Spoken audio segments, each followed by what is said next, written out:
Hello and welcome to ThePrint. I have with me today Pashtana Dorani. She's an Afghan women activist, and she's also somebody who is constantly fighting for the education of Afghan girls, something that has become very disturbing post the takeover of Afghanistan by the Taliban.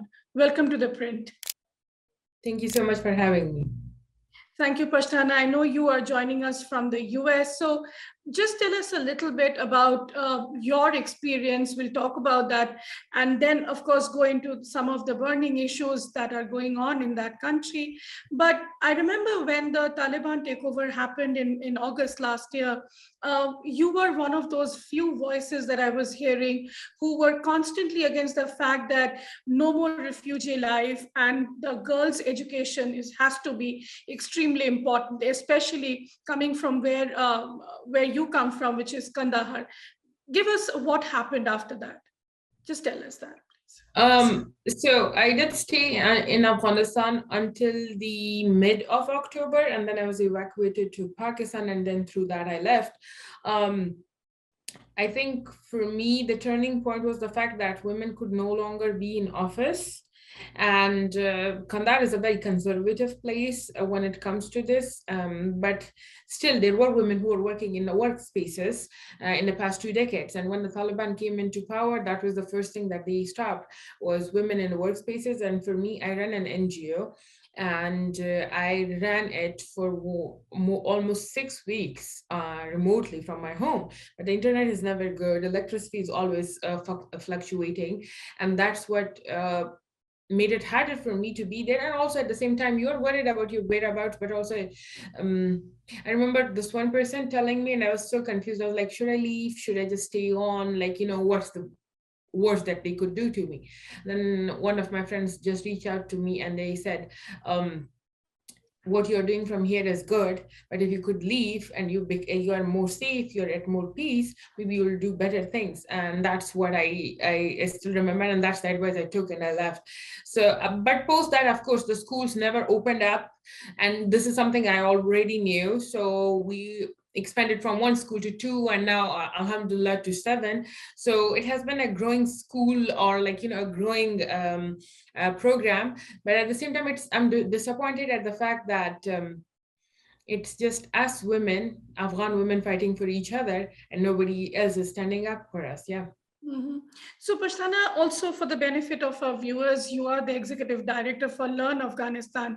And Learn Afghanistan has really stood out in the sense the way you run some of the schools, if I can use the word secretively so that the Taliban doesn't come to know.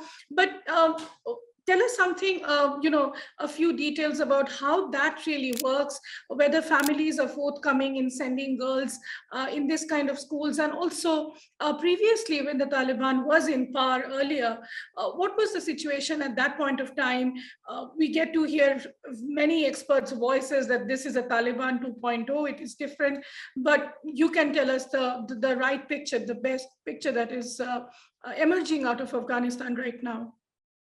I'm gonna ask that same person, if they're different, why don't they book a plane ticket and go to Afghanistan, work for them? There are a lot of people who would claim a lot of stuff for political dynamics, but you can't change the fact that this is a group that has murdered, burned down, bombed girls in schools, and bombed the school structures, right? So you can't change that. And like, you have to stay at the past record. This is one thing that we Afghans lack. We make people gods. We make our faction leaders, our religious leaders, people we follow, these gods that they become, and they are not. They are just mere humans, right? And we worship them, and we try to justify their human rights abuses. We try to justify their ethnic abuses. We try to justify everything that they do as a person, right? And no human being is perfect, but of course, the people who have been in power in Afghanistan have always been the most worst of humankind. At the same time, these Taliban that people claim to be changed, I would like to invite all those people who say that they are changed to go back to Afghanistan, because walking the talk is the important thing. How many women have graduated in Afghanistan in the past 2 decades under the Taliban controlled region? None. Second thing, how many women are working in Afghanistan right now if they have changed? How many girls are in schools if the Taliban have changed? How many women can freely mobilize themselves when they have changed? I'm talking to you. I guess the minute we started recording this, I was still on phone with my family to see who can get a passport so that if I go to Afghanistan or if I ever go to Afghanistan, who will be my mahram?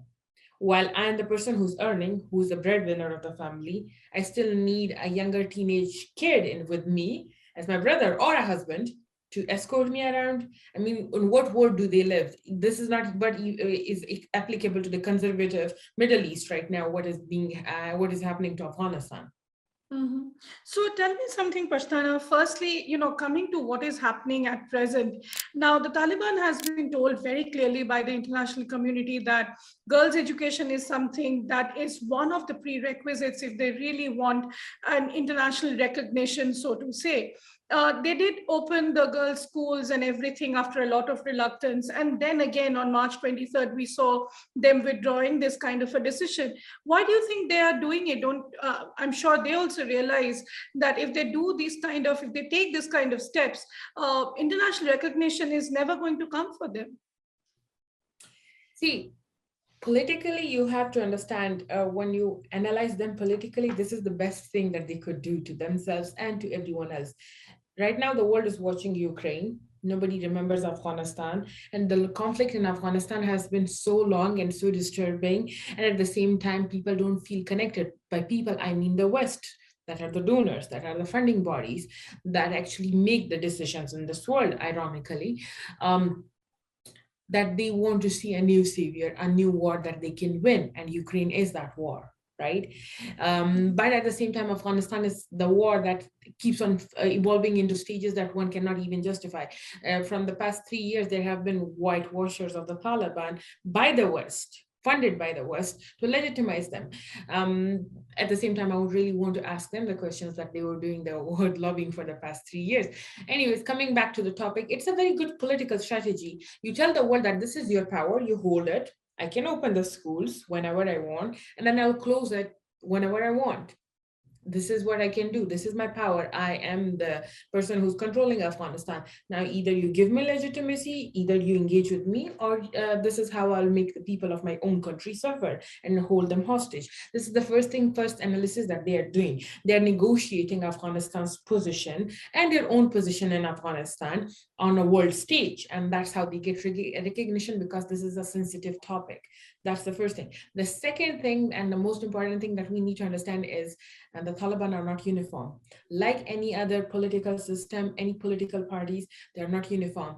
The Taliban in the southern region are from mostly supported through Qatar. They have more connections with, had more connections with Al-Qaeda, or have, I don't know. And they were more groomed in that sense. While the Haqqani network is groomed more in Pakistan, in Haqqani madrasa.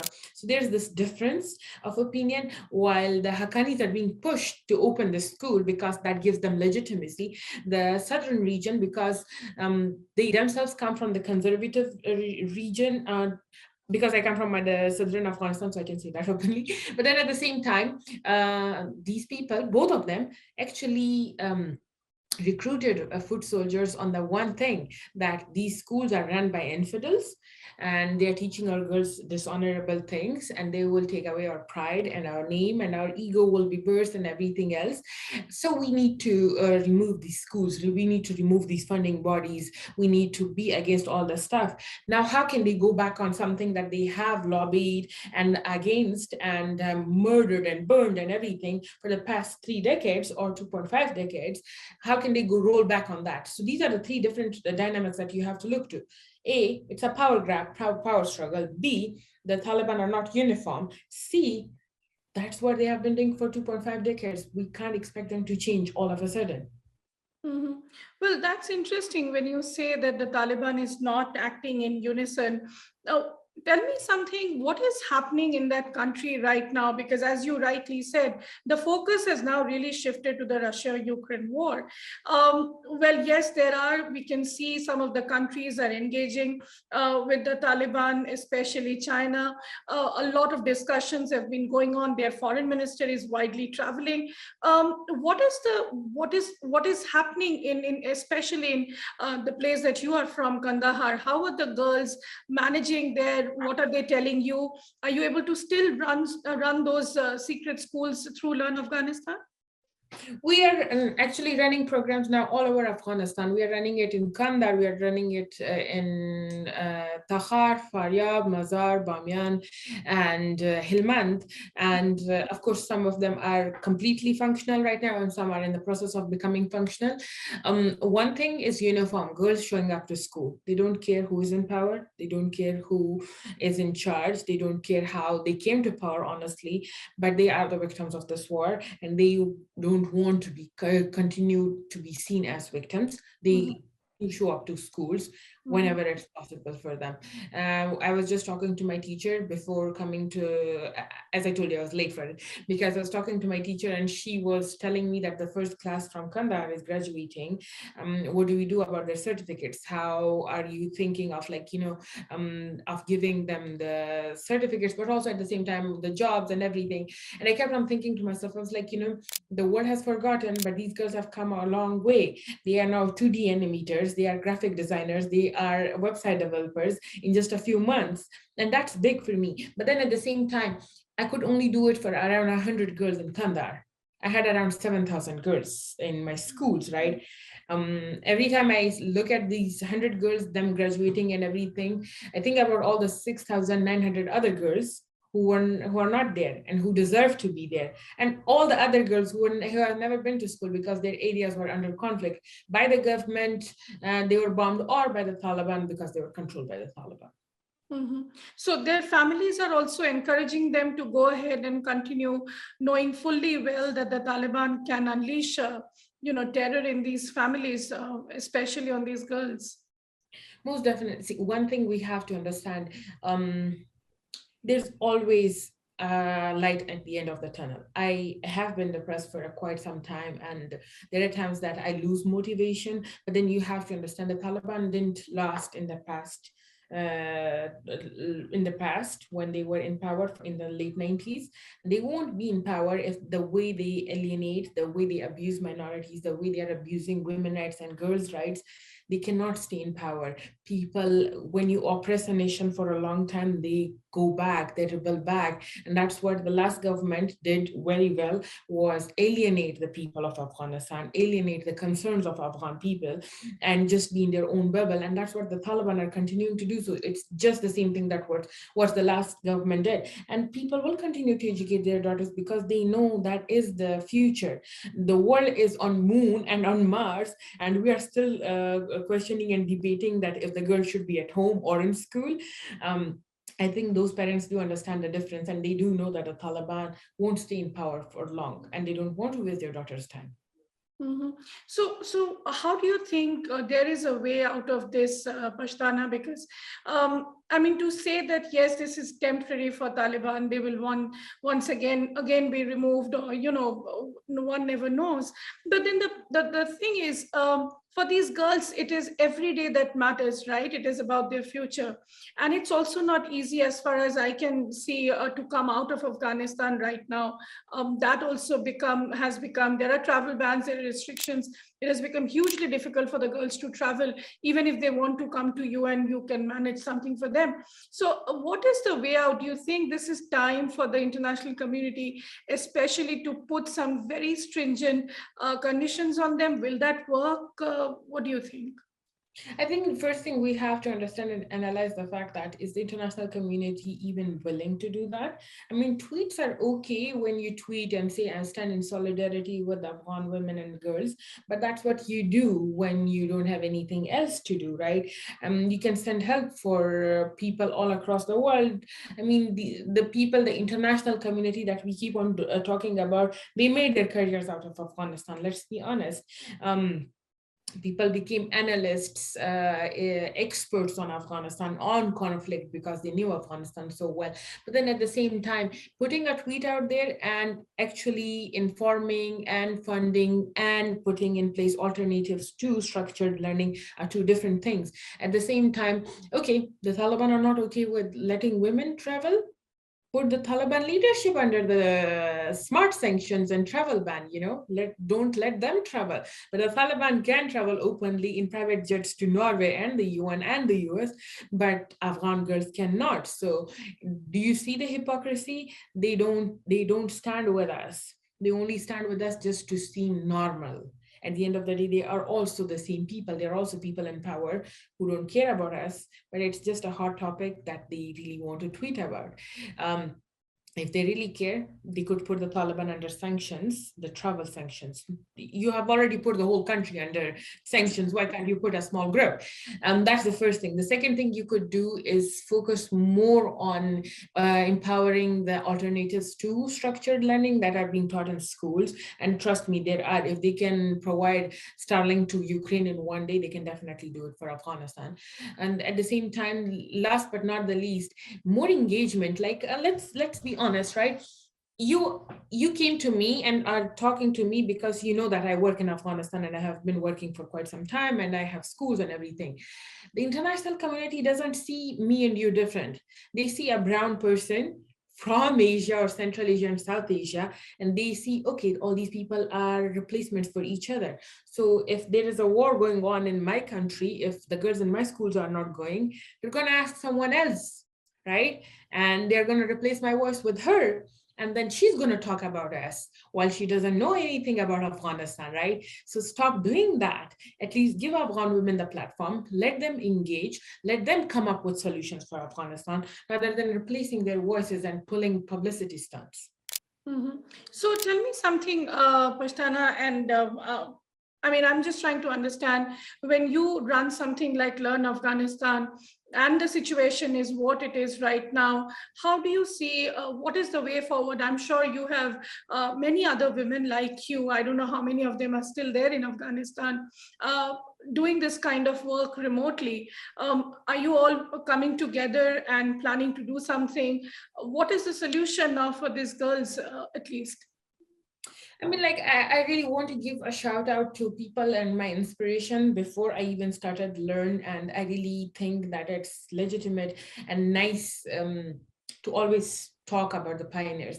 I mean, you can always look up to Shabana Basij. She runs a boarding school for girls, and she has been educating the leaders of Afghanistan for longer than I can remember. I literally applied for her school when I was in high school. There's Firishta Farooq, who runs a school called Code to Inspire in Herat, where the girls are actually learning coding, and her students are now teachers in my NGO, and they're teaching about job opportunities to our girls. Then there is Roya So Mehboob, they're who learning coding in Herat. they are teaching coding in Herat, and when they graduate, so they look for job opportunities, and we hire one of their students as our teacher for our students in Kabul. Then there is Roya Mehboob. She is running this whole Afghan robotics team, Afghan dreamers, and that is big for a country like Afghanistan where science is not even spoken about, right? There are other educators who have been doing such an amazing job, and you can't turn a blind eye on all those efforts. These are efforts that are put in place from different people. I just met Sumia Tora. She was a Rhodes Scholar from Afghanistan, and that's big. She's the first Rhodes Scholar for Afghanistan. We never had that. Maybe someday we will have a Nobel Peace Prize winner with one of these ladies. So, coming back to your question, there are efforts that are collective, there are efforts that are individual, but all those efforts should be appreciated, should be celebrated, and should be encouraged to be expanded. The Shabana's school should be given more platform to become more accessible to other people. At the same time, Code to Inspire needs more support for opening their own schools. Learn needs more support for opening digital literacy labs throughout Afghanistan. But the international community won't engage with these women. They would rather go to someone else who's just a token for girls' education, you know. So all these efforts, there are different efforts that are put in place that are led by Afghan women educators. And they're amazing stuff they are doing, you know. Sometimes they're individual, sometimes they're in group, but we celebrate all. Mhm. That's interesting. Now, Pashtana, since you are in the US right now, have you been able to speak to any of the US government officials and make them understand the seriousness of the situation? I tried reaching out to Samantha Power because she is the head of USID and she's supposed to be I think USID is supposed to be the one that the highest funding body in Afghanistan, and they are supposed to be looking after the teachers and the students and the schooling and everything. But I have been unsuccessful. Stephanie Foster's office is focusing more on, which is a special envoy for Afghans, is focusing more on Afghans resettling there, which is a good effort and highly appreciated. Reena Amiri reached out to me, the special envoy for Afghan women for Afghanistan. They reached out to me. See, engaging with them has not been a problem. There are engagements on different levels, but then at the same time, what about post that? Once I engage with you, what is the end result? This interview, when it goes out, it's gonna reach out to a few people, and out of few people, one or two will understand the situation of Afghanistan, might have sympathy for Afghanistan, would want to do something for Afghanistan. Or girls or women rights. And then we look at all these big structures, UN, UNICEF, US diplomats, international community, not doing anything. Listening to me is not, it's easy. You can listen to me on TV too. But what about post that? What are the plans that you put in place? What are the recommendations that you took from me talking? That's something that always disappoints me when it comes to international community. Mhm. So that brings me to another question, Pashtana. How do you see the role that India played in all this?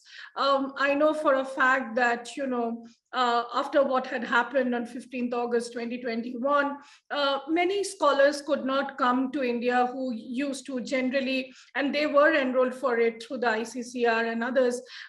What do you think that as a neighbor, India should be doing? I mean, my cousin is still studying in Bombay. He's just doing his PhD right now in literature, and majority of my family members and other people have studied in Bombay, Hyderabad, Pune, and Delhi. So I think India has been a great ally to Afghanistan for the longer I can remember, and even right now with the wheat that they sent to Afghanistan, or the flour, it was highly appreciated because it was of good quality. One cannot turn a blind eye on the internal policies. As a human rights activist, I'm going to say it openly, but as an ally, Afghanistan, India has been a great ally to Afghanistan all along, and I wish we had more of those allies who would rather focus on Afghanistan's development rather than destruction or limiting girls' education. I wish that's what other allies for Afghanistan would have done, rather than sending us, infected wheat or infecting men's brain with misogyny or any of those things. Mhm. But in terms of women's education, do you think India should do more, or maybe Pakistan? Since, as you said, that you went to US through Pakistan, is Pakistan trying to do something in that aspect at all? I mean, Pakistan does a lot of things. Now, how do you see it? Is it good or bad? Most of the time, I refrain from myself from commenting on it. But then at the same time, one has to call out on what Pakistan does, honestly. I mean, my activism is also seen as a threat from the Pakistani circles or establishment. At the same time, Pakistan literally celebrated Afghanistan's fall. At the same time, Pakistan should not have harassed all the people who were coming into Pakistan because they're fleeing the operation in Afghanistan, but there were people who couldn't exit Pakistan because they needed letters, they were extorted, they were not being able to leave. And if a person like me who has a platform like this doesn't talk about all that stuff, it's maybe then I'm being a hypocrite about it. But then at the same time, there are good people who have Pakistani heritage, who have helped me and has helped me in the long run. At the same time, same goes for India. There are people from India who have helped me in the long run. And with India, I think India could do a much better job in building capacity of Afghans and Afghan people who are in India right now, of them becoming the future leaders of Afghanistan. Because you see, Afghanistan has always been like, controlled by one or the other one end, right? People from India come and get educated, they run Afghanistan, it's a different platform. People from Pakistan come, they're running the country right now, and it's a disaster. It's always different roles, right? So you have to see that, how does India see itself in 30 years from now on? Does it want to be engaged in the long run? Of course, there are neighbors and they need to be strategic about it and they have to engage. So maybe focus on the people who are left in India, to educate them and focus on their intelligence, give them more academic spaces, give them more spaces to grow intellectually, to become the leaders of Afghanistan. I think that's the best thing India could do. Yeah. Well, thank you so much, Pashtana. It was wonderful to talk to you, and all the best for you and Learn Afghanistan. I hope that someday the schools will reopen. That's what the Taliban is saying. And I really hope that these girls get the education and take Afghanistan forward. All the best. Thank you so much. Thank you so much. Thank you for having me. Thank you.